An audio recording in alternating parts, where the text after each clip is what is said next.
Cutlet সে তো অনেক খেয়েছেন, অনেক রকমভাবে বানিয়েও খেয়েছেন।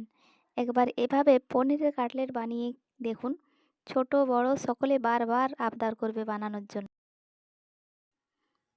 তার জন্য আমার উপকরণ লাগছে গ্রেট করা পনির, স্লাইস করা পাউরুটি, একটা ডিম, পেঁয়াজ কুচি, কাঁচা লঙ্কা কুচি, ধনেপাতা কুচি, রসুন কুচি।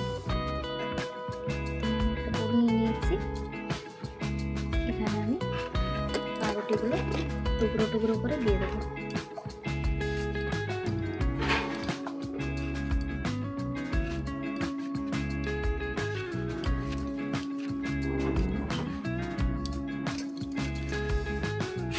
এর মধ্যে দিয়ে দেবো ফুটিয়ে একটা ডিম।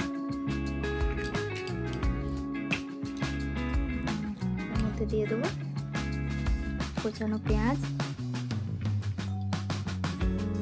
ধনেপাতা, কাঁচা লঙ্কা, আদা কুচি, রসুন কুচি।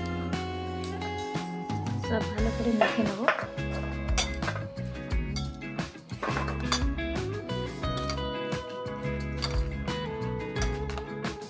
এটা আমার মাখা হয়ে গেছে। এরপর দেবো এর মধ্যে গ্রেট করে রাখা পনির।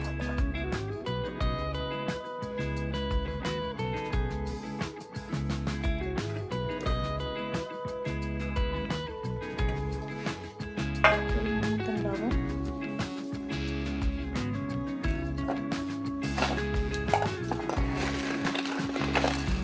এক চামচ চিনি,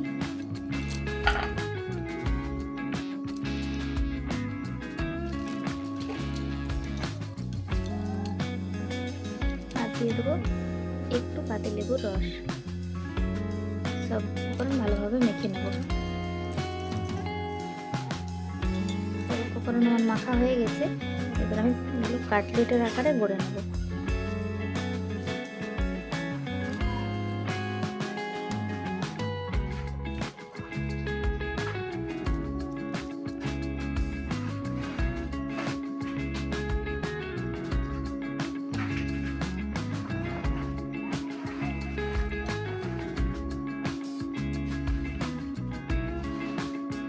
হাতের তালুতে চেপে চেপে কাটলেটের আকারে গড়ে নেবেন।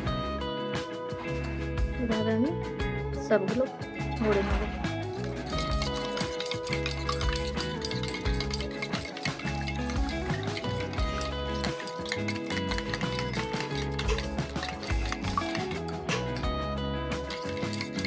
ডিমটা ফেটানো হয়ে গেছে। বিস্কুটের গুঁড়ো দিয়ে কোট করে নেব।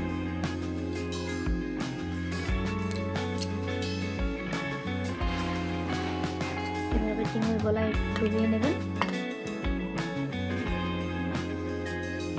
বিস্কুটে কোট করে নেবেন।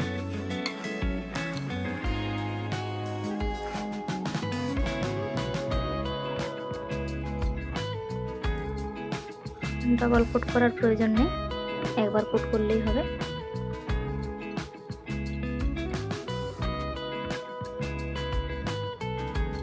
এভাবে আমি সবগুলো কোট করে নিচ্ছি। আমার সব কাটলেটগুলো হয়ে গেছে। এভাবে তৈরি করে নেবেন।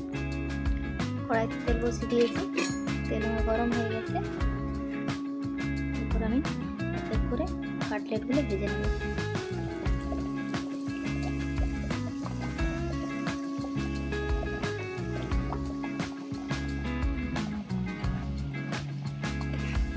উল্টে পাল্টিয়ে ভেজে নেবেন।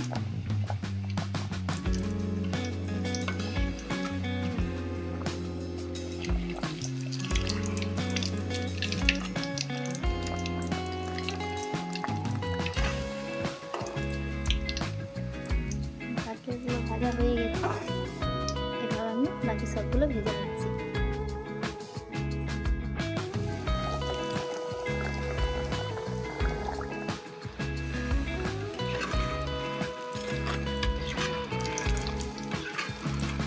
সবগুলো একসাথে দিয়ে দিয়েছি। এভাবে লাল লাল করে ভেজে নেবেন।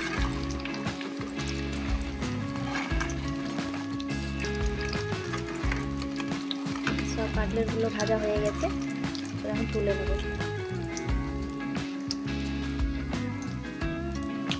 ভেজে নেব। দেখুন বন্ধুরা, আমার সব কাটলেটগুলো ভাজা হয়ে গেছে। সসের সাথে খেতে দারুণ টেস্টি লাগে। আপনারাও বাড়িতে বানিয়ে অবশ্যই দেখবেন আর কমেন্ট করে জানাবেন কেমন হয়েছে খেতে। ধন্যবাদ, দেখা হচ্ছে পরের এপিসোডে।